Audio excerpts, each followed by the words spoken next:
নমস্কার, আমি মৌপিয়া। কিন নিউজের প্রথম পর্বে আপনাদের সবাইকে স্বাগত। আজকের বাদ পড়া সংবাদ রুনুদিকে নিয়ে। আজকের দিনটা সুন্দর।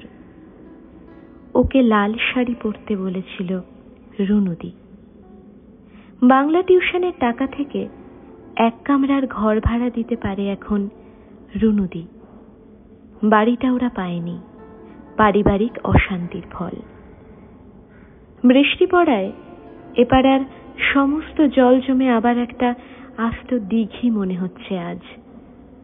রুনুদিদের বাড়ি ভাঙার শব্দে বিকেল অবধি টেকা দেয় এখন।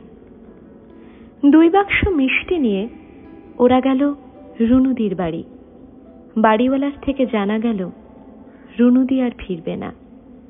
ওর বোনের জন্য একটা লাল শাড়ি কিনে রেখে একদিন ভোরবেলা বেরিয়ে কোথায় যেন চলে গেছে রুনুদি।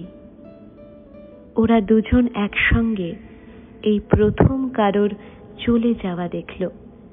আর যে চলে গেল সে আপ্রাণ চেষ্টা করেছে যাতে যে কোনো চলে যাওয়াই ওরা একসঙ্গে দেখে।